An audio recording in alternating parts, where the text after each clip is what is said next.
aujourd'hui pour une nouvelle vidéo et aujourd'hui ça sera un point lecture avec Carnage de Maxime Chatham. Donc c'est une petite nouvelle de 92 pages, un petit thriller de Maxime Chatham. Donc si vous connaissez Maxime Chatham, c'est un auteur assez connu qui fait beaucoup de thrillers. Il fait aussi un peu de fantastique. J'ai pas encore testé ses romans, sa série de romans fantastiques pour l'instant. J'ai lu une trilogie que j'avais beaucoup aimée, qui était très prenante, très crue, on va dire, mais c'est sa signature à Maxime Chatham. Il aime bien, c'est sa manière d'écrire, il est un peu comme ça.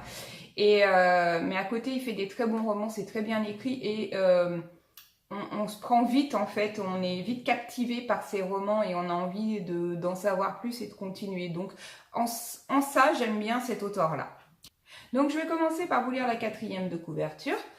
Donc, Carnage, Harlem Est, 18 novembre, 8h28. Ils sont tous là, dans le hall de l'entrée du lycée, plus que quelques minutes avant le début des cours. Parmi les élèves, un adolescent prépare son arme. Le carnage peut commencer. Quand l'inspecteur Lamar Gallineo arrive sur les lieux, c'est pour découvrir le cadavre du tueur qui a retourné son arme contre lui. L'affaire dépasse rapidement le fait divers. De nouvelles tueries ont lieu dans d'autres établissements. Lamar doit à tout prix enrayer cette macabre épidémie, mais les apparences sont trompeuses. Toujours.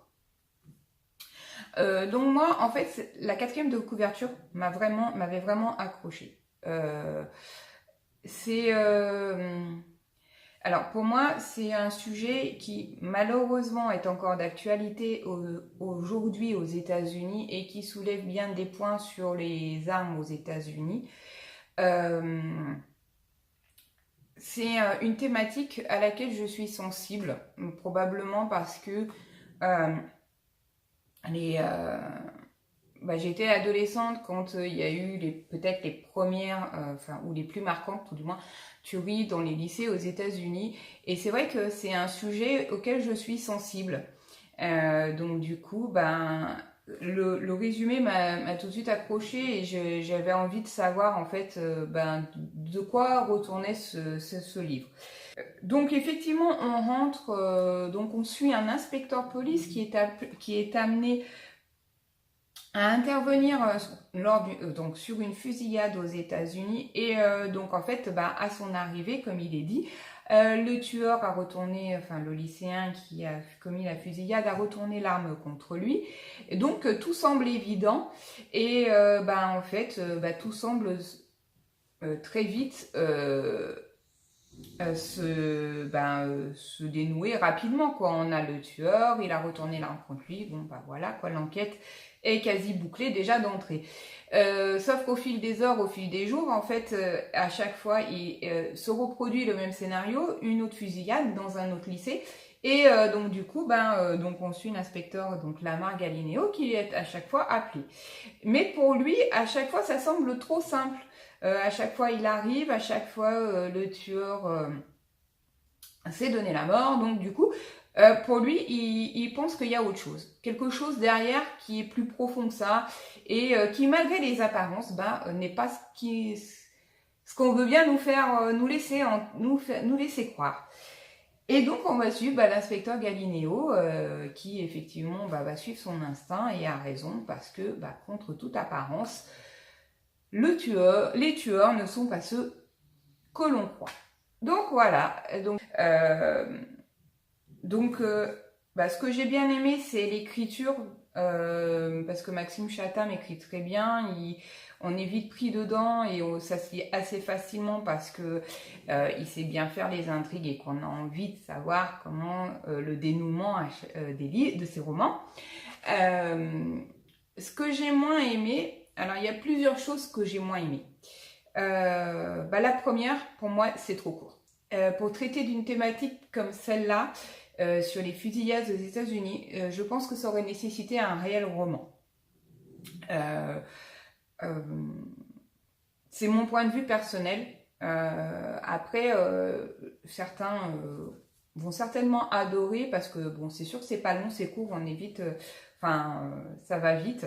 Mais moi personnellement, j'aurais aimé plus de détails sur le profil psychologique des élèves, des personnages, sur une idée générale, sur l'enquête aussi, parce que l'enquête va très vite automatiquement quand on a 92 pages. En fait, tout va très vite du début à la fin. Et je trouve que pour ce sujet-là, pour moi, pour mon goût personnel à moi, il m'a manqué beaucoup de petites choses qui auraient mérité quelque chose, enfin un roman un peu plus long, sans dire non plus d'en faire des tonnes, mais un peu plus étoffé, un peu plus construit.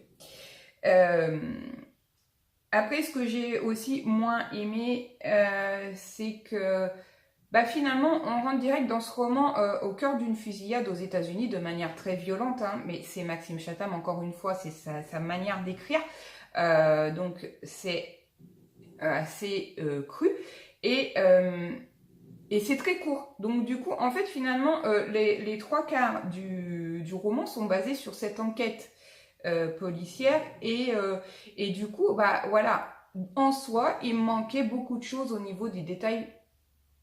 De la manière, de la tournure, de l'évolution des personnages, plus sur l'aspect des lycéens en soi. Et puis l'enquête, forcément, à mon goût, on va vite au dénouement, mais voilà, c'était un peu logique vu que c'était qu'une nouvelle. Donc, soit je suis pas faite pour les nouvelles, soit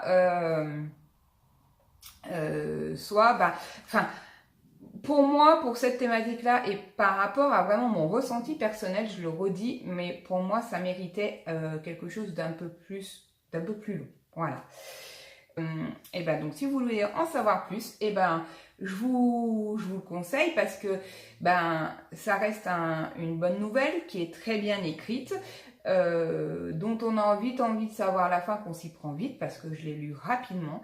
Et si vous aimez l'écriture de Maxime Chatham, vous allez retrouver vraiment toutes ces caractéristiques et puis vous ne serez pas déçus. Voilà. Voilà tout ce que je peux vous dire sur cette nouvelle-là. Donc, c'était Carnage de Maxime Chatham.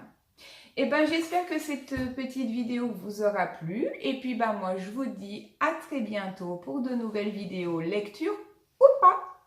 Bye bye!